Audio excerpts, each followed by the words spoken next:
ಹೊಳಲ್ಕೆರೆ ತಾಲೂಕು ವಿಶ್ವ ಹಿಂದೂ ಪರಿಷತ್ತು ಹಾಗೂ ಬಜರಂಗ ದಳದ ನೇತೃತ್ವದಲ್ಲಿ ಹೊಳಲ್ಕೆರೆ ಪಟ್ಟಣದಲ್ಲಿ ಕೈಗೊಂಡಿದ್ದ 12ನೇ ವರ್ಷದ ಹಿಂದೂ ಮಹಾಗಣಪತಿ ವಿಸರ್ಜನಾ ಕಾರ್ಯಕ್ರಮದ ಅಂಗವಾಗಿ ಹೊಳಲ್ಕೆರೆ ಪಟ್ಟಣದಲ್ಲಿ ಬೃಹತ್ ಶೋಭಾಯಾತ್ರೆ ಕಾರ್ಯಕ್ರಮವನ್ನು ಕೈಗೊಳ್ಳಲಾಗಿತ್ತು.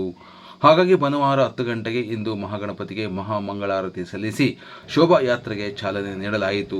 ಶೋಭಾಯಾತ್ರೆ ಚಾಲನಾ ಕಾರ್ಯಕ್ರಮದಲ್ಲಿ ಪಾಲ್ಗೊಂಡಿದ್ದ ಹೊಸದುರ್ಗದ ಕುಂಚಿಟಿಗ ಮಠದ ಶ್ರೀ ಶಾಂತವೀರ ಮಹಾಸ್ವಾಮೀಜಿಗಳು ಶೋಭಾಯಾತ್ರೆಯಲ್ಲಿ ಪಾಲ್ಗೊಂಡಿದ್ದ ಭಕ್ತರನ್ನು ಉದ್ದೇಶಿಸಿ ಮಾತನಾಡಿದರು. ಒಂದಲಿ ಗಣಪ ಅಲ್ವಾ, ನಾವೆಲ್ಲ ಚಿಕ್ಕರಿದ್ದಾಗ ನಮ್ಮೂರಾಗಿರುವಂಥ ಆಚಾರಿ ವಿಶ್ವಕರ್ಮಿ ಕೆರೆಯಿಂದ ಗೋರ್ಮೆಂಟ್ ತಂದು ಅದಕ್ಕೆ ಹತ್ತಿ ಹಾಕಿ ತುಳಿದು ನಾವು ದಿನ ಹುಡುಗರಾಗಿ ನೋಡ್ತಿದ್ವಿ. ಇವತ್ತು ಪೀಠ ಆಯಿತು, ಇವತ್ತು ಪಾದ ಆಯಿತು, ಇವತ್ತು ಹೊಟ್ಟೆ ಆಯಿತು, ಸೊಂಡ್ಲಾಯಿತು ಅಂತ.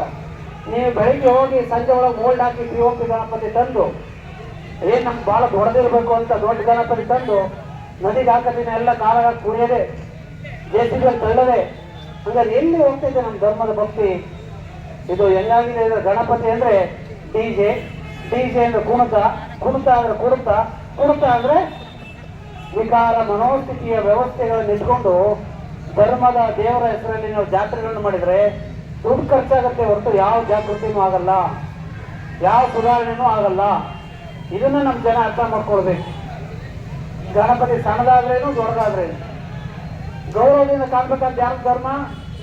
ಫೋಟೋ ನೋಡಿದ್ರೆ ಕೈ ಮುಗಿತೀರಾ, POP ಗಣಪತಿ ನೋಡಿ, ಇಲ್ಲಿ ಭೌತಿಕ ಅಂತೀರಾ, ಅಲ್ಲಿ ಕೇಕೆ ಹೊಡಿಸ್ತೀರಾ ಚಂದ್ರು. ಮುಂದಿನ ಬಾರಿ ಎಲ್ಲರೂ POP ಗಣಪತಿ ಮಾಡಬೇಕು ಅಂದರೆ ಮೊದಲು ಮಠಾಧೀಶ ಯಾರು ಭಾಗವಹಿಸಬಾರ್ದು. ಯಾವ ಮಠಾಧೀಶರು ಕೂಡ POP ಗಣಪತಿ ಇಡ್ತೀವಿ ನಾವು ಬರಲ್ಲ ಅನ್ಬೇಕು. ರಾಜಕಾರಣಿಗಳು ದುಡ್ಡು ಕೇಳಕ್ಕೆ ಹೋದ್ರೆ ನೋಡಪ್ಪ ನಾನೇ ಗಣಪತಿ ಕೊಡ್ತೀನಿ 1,000 ಹೋಗಿ ಮಣ್ಣಿಂದ ಆಚಾರ್ಯ ಕೊಡುತ್ತೆ, ಕೆಲಸನೂ ಸಿಗುತ್ತೆ, ನಮ್ಮ ಮಣ್ಣಿಂದ ಹೋಗುತ್ತೆ, ಕರಗೂ ಇರುತ್ತೆ. ಪ್ರಕೃತಿನ ವಿಕಾಸ ಆಗಲ್ಲ, ಮನಸ್ಸು ವಿಕಾಸ ಆಗಲ್ಲ. DJ ತಾಂಬ ಕುಡಿ ಇದೇನ ನಮ್ಮಪ್ಪ. ನನಗೆ ಅನಿಸ್ಬಿಡ್ತೀನಿ ಯಾವ ಗಣಪತಿಗೂ ಕೂಡ ಉತ್ಸವಕ್ಕೂ ಹೋಗ್ಬಾರ್ದು, ಹೋಮಕ್ಕೂ ಹೋಗ್ಬಾರ್ದು, ಪೂಜೆಗೂ ಹೋಗ್ಬಾರ್ದು ಅಂತ.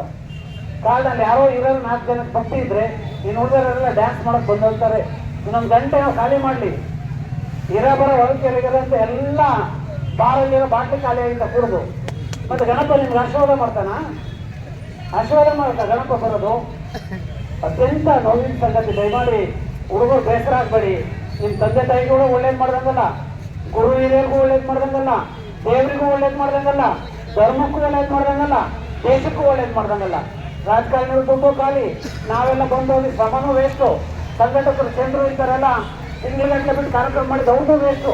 ಹಂಗಾರೆ ಯಾರಿಗಾಗಿ, ಯಾತಕ್ಕಾಗಿ? ವಿಭೂತಿ ಹಚ್ಕೊಂಡು ಪಂಚೆ ಹಾಕೊಂಡು ಶಿಸ್ತಾಗಿ ಬರೋಣ, ಮಂಗಳಾರತಿ ಮಾಡೋಣ, ದೇವ್ರ ತಂಡೋಗಿ ವಿಸರ್ಜನೆ ಮಾಡೋಣ, ಖುಷಿಯಾಗಿ ಮನೆಗೆ ಹೋಗೋಣ ಅನ್ನುವಂಥ ವಾತಾವರಣ ನಿರ್ಮಾಣ ಆದರೆ ಮಾತ್ರ ಸಮಾಜ ಸುಧಾರಣೆ ಆಗುತ್ತೆ ಹೊರತು ಯಾವ ಪ್ರದೇಶಗಳನ್ನ ಓಡಿಸ್ಬೇಕು, ನಮ್ಮ ಜನಗಳನ್ನ ಜಾಗೃತಿ ಮಾಡಬೇಕು ಅನ್ನೋಂಥ ಸಂಕಲ್ಪ ಇಟ್ಕೊಂಡು ಗಣಪತಿಯನ್ನು ಶುರು ಮಾಡಿದ್ವು. ಇವತ್ತು ಅದೇ ಗಣಪತಿ ನಮ್ಮನ್ನ ಬೇರೆ ಧರ್ಮೀಯರು ಹೀಯಾಳಿಸುವ ಮಟ್ಟಕ್ಕೆ ಇವೆಲ್ಲ ತಂದಿದ್ರ. ಅವರು ಯಾಕೆ ಸೋಷಿಯಲ್ ಮೀಡಿಯಾಗೆ ಹಾಕ್ತಾರೆ. ಈಗ ಇವತ್ತು ಸೋಷಿಯಲ್ ಮೀಡಿಯಾ ಅಂದರೆ ಅದು ಜಗತ್ತಿನ ಎಲ್ಲ ದೇಶಕ್ಕೆ ಮುಟ್ಟುವಂಥ ಒಂದು ವ್ಯವಸ್ಥೆ. ಹಾಗಾಗಿ ಗಣಪತಿ ಉತ್ಸವಗಳು ಅತ್ಯಂತ ಸಂಭ್ರಮದಿಂದ ಸಡಗರದಿಂದ ಸಾಂಸ್ಕೃತಿಕವಾಗಿ ಆಗ್ಬೇಕೆ ಹೊರತು ಈ ರೀತಿ ಅಲ್ಲ. ಒಂದೊಳ್ಳೆ ಭೌತಿಕ ಆಗ್ಬೇಕು. ಜನಗಳಿಗೆ ನಮ್ಮ ದೇಶದ ಬಗ್ಗೆ ಧರ್ಮದ ಬಗ್ಗೆ ಒಂದೊಳ್ಳೆ ಜ್ಞಾನವನ್ನು ಬಿತ್ತುವಂಥ ಕಾರ್ಯಕ್ರಮಗಳಾಗಬೇಕು. ಆ ನಿಟ್ಟಿನಲ್ಲಿ ಆದಾಗ ಸುಧಾರಣೆ ಆಗಲಿಕ್ಕೆ ಸಾಧ್ಯ ಆಗುತ್ತೆ ಎನ್ನುವಂಥ ಸಾಂಕೇತಿಕ ಮಾತುಗಳನ್ನು ಹೇಳಿ ಏನು ಪುರುಷೋತ್ತಮ 2 ನಿಮಿಷ